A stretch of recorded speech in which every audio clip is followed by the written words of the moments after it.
The distress signal had been repeating for 6 hours now, each transmission more desperate than the last.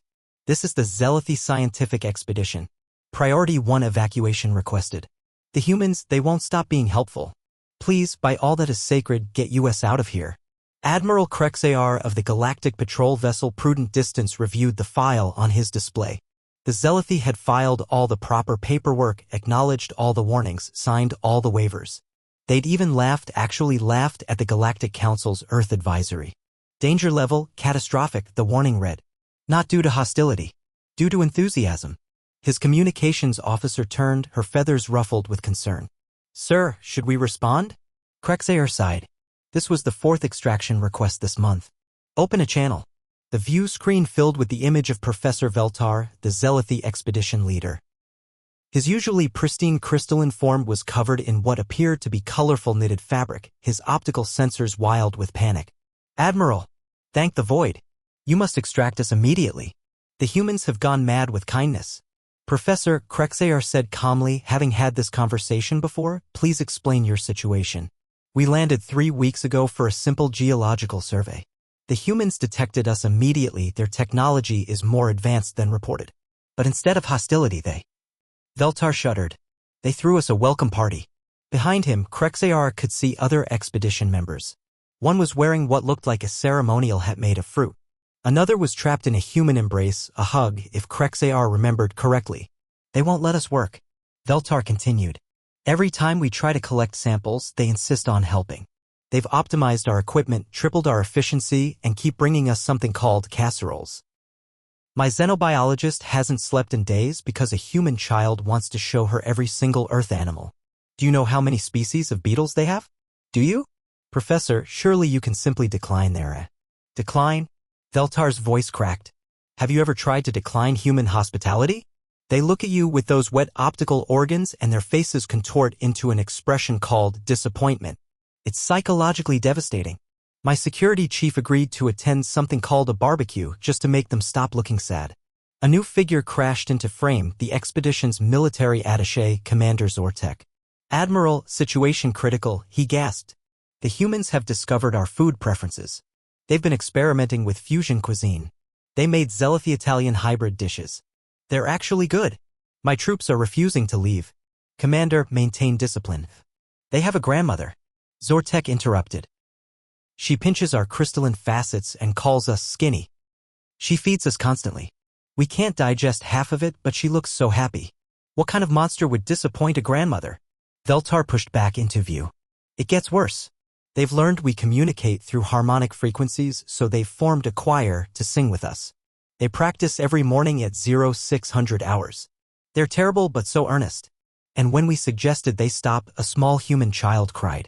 A child cried, Admiral. Furthermore, another scientist squeezed into frame. They've started helping with our research. One human named Brad figured out our quantum scanning array was miscalibrated. He fixed it with something called percussive maintenance and a beverage called beer. Our readings are now 300% more accurate. How do we publish this? Methods, Brad hit it with a wrench. Krexar rubbed his sensory appendages. The Earth warning was very specific about this phenomenon. Humans formed pack bonds with anything. Their desire to help was pathological. Their hospitality was relentless. Professor, have you tried simply leaving? We tried. Veltar wailed. They threw us a going-away party. It lasted 3 days. They made us promise to visit again. They gave us their communication codes and keep sending memes. I don't know what a doge is, but I have hundreds of images now.